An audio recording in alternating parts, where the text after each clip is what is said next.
Hey, everybody. This is Dennis Williams. I was asked kind of the last minute. I missed I missed the notice there yesterday to go ahead and be on here this morning. So this is kind of a last minute thing for me. But let me see what happened here. Is my screen shared? I can't tell. Okay. All right. Good. I want to bring this up. This I just kind of put together at the last minute, actually about half hour ago, because like I said, I just heard about this very recently. But there was a blog that I read, and I kind of jockeyed around to NECAN. It was about the 5 vital mindset differences between employees and entrepreneurs, and this was something that kind of really kind of hit home. You know, when you're talking to people, a lot of times, you know, this is what happens. Let's face it, most of us were raised by employees. I know I was. My dad was a manager he worked for Northwest Airlines as a reservations manager, and then he was also managed a travel agency. You know, my mom was a school teacher, and we were raised by employees. And because of that, through conditioning, you know, we developed this mantra of job security as the holy grail. You know, graduate high school, go to college, get a degree, good, well-paying, secure job with benefits, and save for retirement when you're 65 plus. I know my dad, as a travel agent, met a lot of people, and some of the people he met were field men for different companies, like chemical companies, agricultural companies, and so forth. And we lived in Yakima Valley, and I worked in the orchards every summer, and in the fruit warehouses and things when I was going to high school and community college. And so Dad said, "Well, hey, you should think about being an agronomist. You know, they get to go out and drive around in the pickups and visit with farmers, and, you know, and help them with their crops and so forth." Now, well, that sounded like a good idea. I didn't know what else to do. So I went over to Washington State University and got a degree in agronomy, and you know, did what they said. And I got out of school and went to work for Del Monte Foods. And, you know, that's drilled into us about being employed by everybody that really cares about us, you know. So we believe it's the truth. Our parents and grandparents and teachers and most of our friends, who they were raised with the same beliefs. And then later, of course, our bosses and fellow employees. And for some people, you know, it is the best way to go, because a lot of people just can't wrap their head about being an entrepreneur. So that's the only thing they can think of is doing that. But if you got the entrepreneurial spirit, you know, that scenario kind of makes it queasy to think about it. And you know, we value security as well. And we have families and bills and homes that we'd like to be able to stay living in. But when it comes down to it, we value freedom much more likely. I know a lot of times when I'm traveling around, people come up to me, especially when I used to go to a lot of the foreign countries, they come up and say, Mr. Williams, what's your favorite product? And they expected me to say, you know, the Magseps or sleep system or water or whatever. And they kind of stood back when I said, well, actually, my favorite product is freedom, and the ability to do whatever I want to do, whenever I want to do it, help where I want to help, and never have to ask myself, do I have the time and the money? You know, that is really what we value. And we value both the freedom in the present sense, where we don't feel like we're under someone else's rule and authority, but also the drive for financial freedom for the future. When we have that freedom mindset, it drives us to be better, to help more people, and to set a greater vision, bigger goals, and a higher standard, you know, of who we are. Working 9 to 5. Remember Dolly Parton sang that song in the 80s, you know, drilling it even further, although she was railing against the grind more than embracing it. But you remember these words, you know, working 9 to 5, what a way to make a living, barely getting by. It's all taken and no given. They just use your mind and they never give you credit. It's enough to drive you crazy if you let it. Well, 9 to 5 for service and devotion. You would think that I would deserve a fat promotion. Want to move ahead, but the boss won't seem to let me. I swear sometimes that man is out to get me. And no wonder Dolly Parton's such a successful entrepreneur. She totally got it, didn't she? And employees think by the hour. You work a certain number of specific hours, and at the end of the week, you get paid per hour. It's that security that you know we were all taught to be as an employee. But something in the entrepreneurial mindset, thinking of exchanging time, you know, one of our most precious elements of life, to enrich someone else is kind of absolute torture. And one of the most important lines in Dolly's song is, they just use your mind and they never give you credit. Most people highly undervalue their ideas and their knowledge. And you know what? Why would they? Companies have been stealing your best stuff coming from your mind and leverage that to earn money on their own forever and paying you by the hour to do so. But when I worked at Delani Foods, I was in production control for a while, and I had some ideas in there that made things more efficient and everything, and they adopted them and didn't pay me anything. And then I was a manager of our 160-acre peach orchard for several years, and I invented a platform to prune from that we mounted on a tractor, and that we drive through the orchard, and had 4 guys on there that with pneumatic pruning shears, and they didn't have to use ladders, and we just moved down through the orchard. And I think they gave me a reward of $400, I think I remember it was, but it saved them thousands of time and hours, and all kinds of stuff. But they were just taking my ideas and putting them to work and making money for themselves. And entrepreneurs value their ideas and knowledge and demand that others do the same. Do you value what you have? Do you realize the tremendous value of Neatfence products and the business opportunity that we have to offer?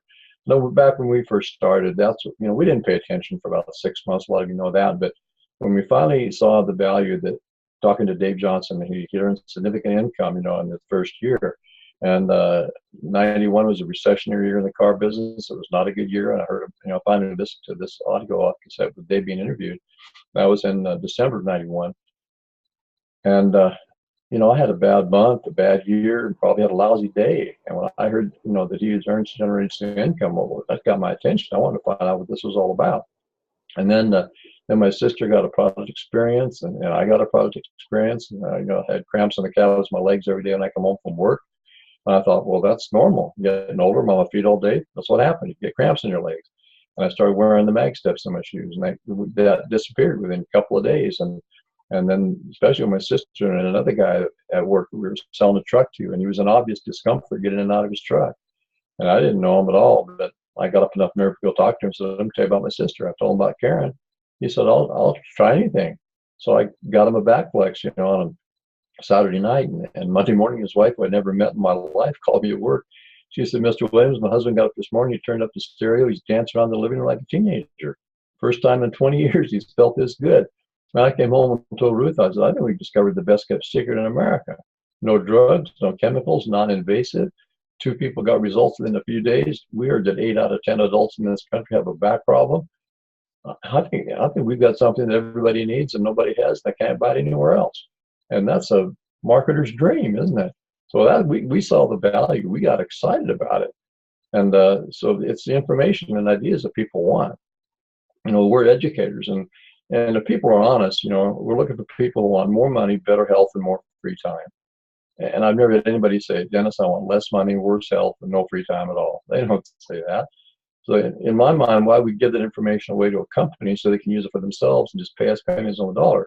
When you have value and you develop passive income because of that value, you never have to trade, time for money again. Then external motivation versus self-motivation. Another line in Dolly's song was, pour myself a cup of ambition. Employees are usually not motivated to get out of bed and get to work. So what gets them there? They're afraid. Fear of losing that security that so much that they get motivated by it. You ever had to say these words out loud? If any of you were employees or still are, I've got to get to work on time. I'm going to be in trouble. What does that mean, being in trouble? Entrepreneurs, we get motivated by ideas and serving our prospects and our customers with value, not by staying out of trouble or keeping their security. Drive and ambition create motivation, and that drive and ambition needs to come from inside, from our vision and our goals, not a cup of coffee, like Dolly says.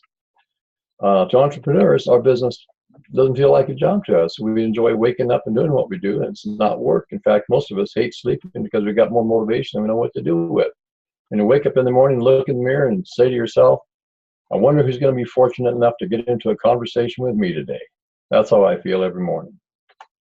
And then fearing smarter and better versus welcoming smarter and better. To employee, they usually fear someone coming along and stealing their position and getting that promotion over them. They see people who are smarter and more skilled as a threat. And frankly, in the employee setting, they're right. Someone like that is a threat to their security. And this reminds me of something that actually happened a long time ago, actually, but I was doing a presentation in Arkansas somewhere. And I was sitting in a restaurant, and I was just one-on-one with a consultant that had a guest. And this guest was kind of an elderly lady, and And we're sitting there just chit-chatting and getting to know each other. And pretty soon my consultant said to the elder, said to me, Dennis, why don't you tell her, share an econ with her? And before I could even open my mouth, this old gal looks at me and she said, is that one of those pyramid deals? And I looked at her and I said, I don't know. What's a pyramid deal? She said, well, that's where the people at the top make all the money and the ones at the bottom do all the work. And I said, you know, ma'am, I know exactly what you're talking about because I was in one of those for about 12 and a half years. She said, you were? I said, yeah, let me show you. So I said, I went to college. I actually had a piece of paper, a tablet there, and said, I went to college and got a degree in agriculture. And a lot of companies come around to interview us. And so I was interviewing with all these companies, and one of them offered me a job. And I thought, well, before I go to work for them, I better check this company out and kind of see what their structure looks like. So on this piece of paper, I wrote at the top, they told me that they had a CEO. So I wrote the word CEO at the top. Then right below that, they said they had several vice presidents. So I wrote vice presidents, and then I drew some lines across, and there were more of those. And then I said, then there's some area managers below them, and there were more of those. So this got wider. And then there were some area superintendents, and that was wider. Then there was some plant superintendents, and there was some general foremen, and there's more of these. And then there's a lot of employees. And then I just drew the lines on the side that made it look like a pyramid exactly. I said, you're right. I said, you know what? Because when I, against my better judgment, I went to work for them, and I started out down here at the bottom. And after, quite a few years, I worked my way up about a third of the way up to the general foreman level. But the people above me, they didn't want me to know too much because I was a threat to their position. And people below me, I didn't want them to know much because they were a threat to my position. And I said, you're right, those pyramid things are no good. And so I quit, and so she looked and I said, let me show you what kind of business we have. So I took another piece of paper, and at the top I wrote Royal Diamond. I said, that's the top level in our company versus the CEO in their company. Because in the other company, if I had any ambitions of being the CEO, of course, he would have to die, move, quit, get fired, and get out of the way. There's no way that he would let me take that position with him still there. But in our company, how many Royal Diamonds do you think Meekin would like to have? She said, well, probably lots. I said, absolutely. So the top was really wide because there's room for a lot. And I said, and then I drew the lines down like this, and had at the bottom, I said, we all start here. I said, and everybody up above us in our structure is constantly pulling us up. And everybody below us is constantly pushing us up. I said, if you don't go up in our company, you actually got the anchor hanging out. She said, well, that really sounds like a good thing. I said, it is. She said, we got some people to go tell about this. So we got in the car, drove to a couple's house, walked in, and this couple, she introduced me to them, and I was there with them. And then she walks up to that couple and she puts her hands on her hips and she looked at them and she said, and guess what? This ain't one of those pyramid deals. I about cracked up. Yeah, that's funny, man. Anyway, entrepreneurs, we get excited when we see someone come along who's got great ideas and are more highly skilled than we are. In fact, we look for those people, don't we? We invite them to join our team. So if you still get a feeling of fear in your gut when someone better or smarter comes along, you might want to start working on that one because you still got some of the employee mindset creeping around your head. But it's not your fault. If you do, you've been conditioned for it. But we can turn it around, can't we? With more knowledge, more skill, and amazing ideas, and our field of expertise, because we got all this great tools and everything, and the people that we have that we can share ideas back and forth with. It's a tremendous asset. They're not our enemies for sure. And then lastly, being held accountable versus self-accountable. Employees often look for accountability from someone else, their boss. The boss tells them what to do, when it needs to be done by, it demands that it's done right. Or again, you lose that job security. They even tell you when you can use the bathroom, eat your lunch and go on vacation. I always kind of, I was in the store the other day and this cashier was checking me out, I was buying something, and all of a sudden someone runs up to me and said, well, it's time to take your break.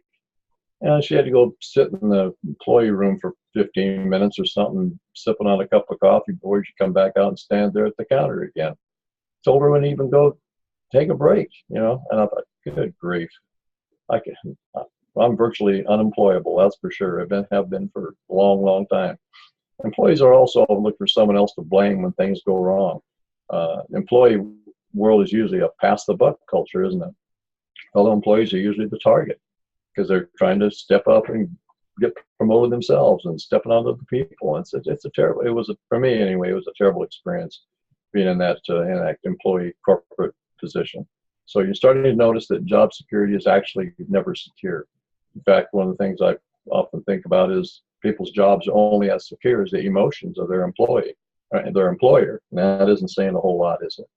So entrepreneurs must hold themselves accountable. They must be self-disciplined and get things done that need to be done. We are accountable to others. We're accountable to our customers. We're accountable to our teams, aren't we? But as an entrepreneur, we have no boss, no time clock. So it's up to us to be on time, get things done, and get them done right, which means we have to hold ourselves to a higher standard. And oddly enough, there's incredible freedom in that. Entrepreneurs would have it no other way. So do you have a true entrepreneur mindset? You can look at the 5 mindsets that we've talked about here as a guide. But if we're slipping away in something, it's okay as long as you recognize it as leftover behavior from mindset patterns that have been hammered into your brain since you were a child. And now that you know, though, it's up to you to rewire your brain and your mindset and to go all in as an entrepreneur so you can succeed in your business. And that's about all I've got to say about that. So thank you guys. Appreciate it.